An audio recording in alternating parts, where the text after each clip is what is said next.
Hey guys, Mr. Jack at 000 here, back with Automation, the car company Tycoon game in the most powerful engine series. We're going to be building the most powerful V8 engine as of right now. First things first, if you have seen my previous engine builds, which is the inline 6, well, recently, a YouTuber by the name of Forgotten Mustard had beaten my record by 8 horsepower. Well, I congratulate him for surpassing my record. We're all in this on sharing engine builds to give an idea on how to make each engine powerful. Whether if it's the best or worst record setter, it's a good way to learn on how to tune the engine to make it as powerful as possible. So now, here's a way man should get it this powerful by showing you the specs of this V8 engine. So first of all, bring the year up to the year 2020 to get the most performance, reliability, and everything about the engine, and it's going to be a V60-degree V8 engine made out of whatever block material you want, and squared the bore and stroke to 120 millimeters, which gets it to 10,850 cubic centimeters, around 10.8 liters, or 10.9 if you round it up,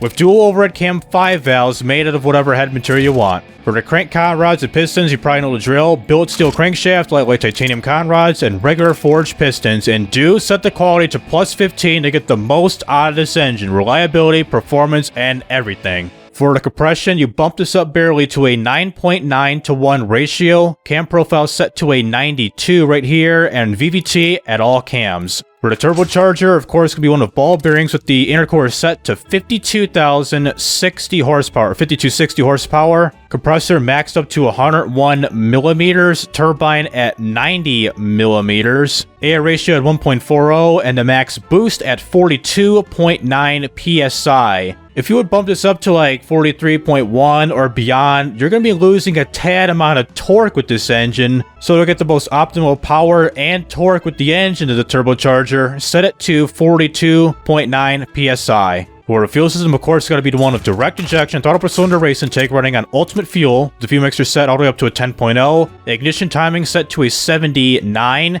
And the RPM limit set to a pretty high 8,800 RPM. For the exhaust, the only options for the header is a short cast with a dual exhaust, and the exhaust diameter maxed out to 203 millimeters or 8 inches. And of course, no cats, no mufflers, bring the quality up. And the horsepower rating we get is 3,609.4 horsepower at 8,800 RPM. Torque at 2,369.4 foot-pounds of torque at 7,100 RPM. And of course with this engine, there is no knocking whatsoever, but we get a buttload of reliability issues, preferably in the pistons region. If I bump this up by one more of the RPM limit to 8,900 RPM, then the engine won't run whatsoever. So in just a sec, I'm going to give you a hear of what the engine sounds like. While revving the engine up, I'm going to be cycling through the power and torque graphs here, and the torque and boost, torque and efficiency, power and efficiency, and when I get back to power and torque, I rip the engine apart to see the insides of the engine while it's revving up. So now let's bring the graph back up and get you a hear of this engine right now.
Hope NASCAR can take a look at this engine soon for their next-gen cars, or the Australian V8 series or whomever, cause this engine is hella powerful.